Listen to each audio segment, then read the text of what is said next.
കോളനികൾ സൃഷ്ടിച്ച് നമുക്ക് എല്ലാവർക്കും കൂടി അങ്ങോട്ട് താമസം മാറിയാലോ? എന്ത് പറയുന്നു?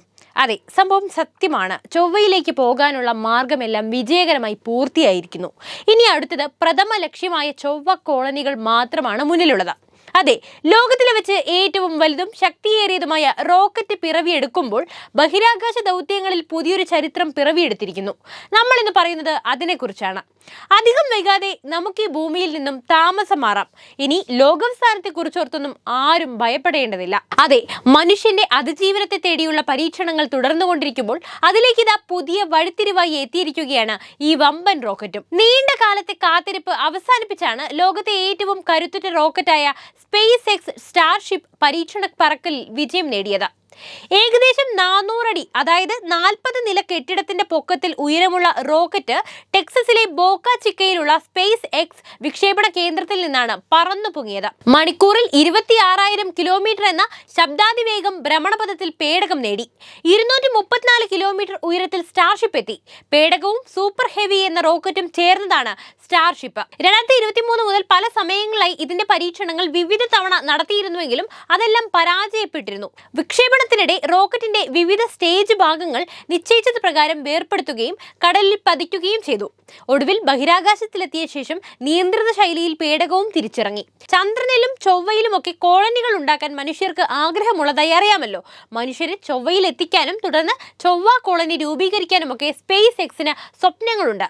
ഇതിനായി അവർ വിശ്വാസം ഉറപ്പിക്കുന്ന ബഹിരാകാശ വാഹനമാണ് ഈ സ്റ്റാർഷിപ്പ്. പുതിയ ലോകം കണ്ടെത്താൻ ക്രിസ്റ്റഫർ കൊളംബസിന് തുണയായ സാന്താ മരിയ പോലെയും മനുഷ്യനെ ചന്ദ്രനിലെത്തിച്ച അപ്പോളോ ദൗത്യങ്ങളെ വഹിച്ച സാറ്റേൺ 5 റോക്കറ്റ് പോലെയും ചരിത്രപരമായ ലക്ഷ്യങ്ങളുള്ള ഒരു റോക്കറ്റാണിത്.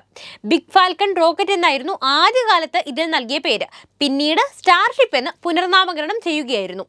മീഥേനാണ് റോക്കറ്റിന്റെ പ്രധാന ഇന്ധനം. റാപ്റ്ററുകൾ എന്ന പേരുള്ള കരുത്തുറ്റ എഞ്ചിനുകളാണ് സ്റ്റാർഷിപ്പിന് ഊർജം നൽകുന്നത്.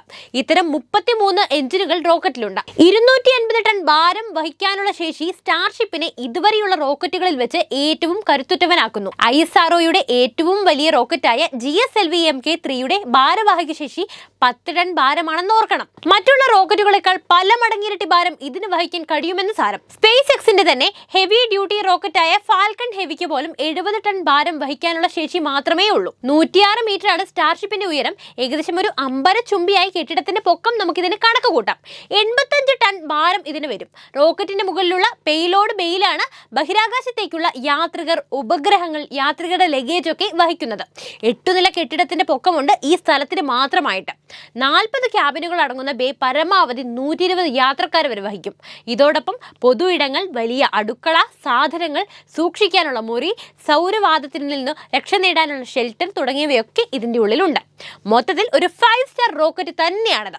240 ടൺ മീഥേനും 860 ടൺ ദ്രവീകൃത ഓക്സിജനുമാണ് സ്റ്റാർഷിപ്പ് സ്പേസ് ക്രാഫ്റ്റിന്റെ വമ്പൻ ഇന്ധന ടാങ്കുകളിൽ സൂക്ഷിക്കാനാകുന്നത്. ചന്ദ്രനിലേക്കോ ചൊവ്വയിലേക്കോ പോയാൽ പോലും ലാൻഡിംഗ് ഘട്ടത്തിൽ സ്റ്റാർഷിപ്പിന് പതറാനുള്ള സാധ്യത 0 മസ്ക് പറയുന്നത്.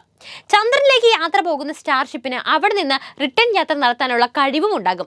ഇതൊന്നും കൂടാതെ വിജയം കരസ്ഥമാക്കിയിരിക്കുന്നത് അതിന്റെ 4ാം പറക്കലിലാണ് എന്നതാണ്. 2023 ഏപ്രിൽ 20, നവംബർ 18, 2024 മാർച്ച് 14 എന്നീ ദിവസങ്ങളിലെ പരീക്ഷണ പറക്കലുകൾ പരാജയപ്പെട്ട ശേഷമാണ് 4ാമത്തെ പറക്കലിൽ സ്റ്റാർഷിപ്പ് വിജയം തൊട്ടത്. പേടകം ഉൾപ്പെടുത്തുന്ന വിക്ഷേപണ വാഹനത്തിന്റെ മുകൾ ഭാഗം ബഹിരാകാശത്ത് എത്തിയ ശേഷം ഭൂമിയെ പകുതി ദൂരം വലം വയ്ക്കുകയും പിന്നീട് അന്തരീക്ഷത്തിലേക്ക് തിരികെ പ്രവേശിച്ച് ഇന്ത്യൻ മഹാസമുദ്രത്തിൽ വീഴുകയുമായിരുന്നു. മുമ്പ് പറഞ്ഞതുപോലെ 234 കിലോമീറ്റർ ഉയരത്തിലെത്തിയ സ്റ്റാർഷിപ്പ് മണിക്കൂറിൽ 26,000 കിലോമീറ്റർ എന്ന ശബ്ദാതിവേഗവും സാധ്യമാക്കിയിട്ടുണ്ട്. പേടകം തിരിച്ചിറങ്ങുമ്പോഴുള്ള വലിയ ചൂട് അതിജീവിക്കാനാകുമോ എന്ന ആകാംക്ഷയിലായിരുന്നു ശാസ്ത്രലോകം. റീ എൻട്രിയിൽ 1400 ഡിഗ്രി സെൽഷ്യസ് വരെ ഉയരുന്ന താപനിലയാണ് പേടകത്തിന് ചെറുക്കേണ്ടി വന്നത്. ഉയർന്ന താപം ചെറുക്കാനായി 18,000 സെറാമിക് ടൈലുകളാണ് സ്റ്റാർഷിപ്പിന് പുറത്ത് പതിപ്പിച്ചിട്ടുള്ളത്. വിക്ഷേപണ വാഹനത്തിന്റെ ആദ്യഘട്ടമായ സൂപ്പർ ഹെവി ബൂസ്റ്റർ പേടകത്തിൽ നിന്ന് വേർപെട്ട ശേഷം ഗൾഫ് ഓഫ് മെക്സിക്കോയിൽ സുരക്ഷിതമായി തിരിച്ചിറങ്ങിയിരിക്കുന്നു. ഭാവിയിൽ റോക്കറ്റിന്റെ ഈ 2 ഭാഗങ്ങളും സ്പേസ് എക്സ് വിക്ഷേപണ തറയിൽ തന്നെ ഇറക്കാനാണ് ലക്ഷ്യമിടുന്നത്. എന്തായാലും ഇത്രയുമൊക്കെ ചെയ്യാൻ സാധിക്കുമെന്ന് തെളിയിച്ച മനുഷ്യന് അവന്റെ പ്രഥമ ലക്ഷ്യമായ ചൊവ്വയും കൈക്കുള്ളിലാക്കാൻ സാധിക്കുമെന്നത് ഉറപ്പാണ്. പൂർണ്ണമായി പുനരുപയോഗിക്കാനാവുന്ന വാഹനമായതിനാൽ ഭാവിയിൽ 100 ടൺ ചരക്ക് ബഹിരാകാശത്ത് എത്തിക്കാനുള്ള ചെലവ് $1 കോടി താഴെ എത്തിക്കാൻ കഴിയുമെന്ന് ഇലോൺ മസ്ക് പ്രവചിക്കുന്നുമുണ്ട്. അതുകൊണ്ട് തന്നെ അധികം വൈകാതെ ഇത്തരത്തിൽ ഒരുപാട് റോക്കറ്റുകൾ മനുഷ്യനെയും വഹിച്ചുകൊണ്ട് ചൊവ്വയിലേക്ക് പറന്നുയരും. ലോകത്തെവിടെയും 1 മണിക്കൂറിനുള്ളിൽ എത്താനും സ്റ്റാർഷിപ്പിനാകും. ഭാവിയിൽ വ്യോമഗതാഗത മേഖലയിലും സ്റ്റാർഷിപ്പിന്റെ വകഭേദങ്ങൾ ഉപയോഗിച്ചാൽ അത്ഭുതപ്പെടാനാവില്ല. അപ്പോൾ സ്പേസ് ഷിപ്പിനെ കുറിച്ചുള്ള വിവരങ്ങൾ നിങ്ങൾക്ക് ഇഷ്ടപ്പെട്ടാൽ വീഡിയോ ലൈക്ക് ചെയ്യാനും ഷെയർ ചെയ്യാനും ശ്രദ്ധിക്കുമല്ലോ.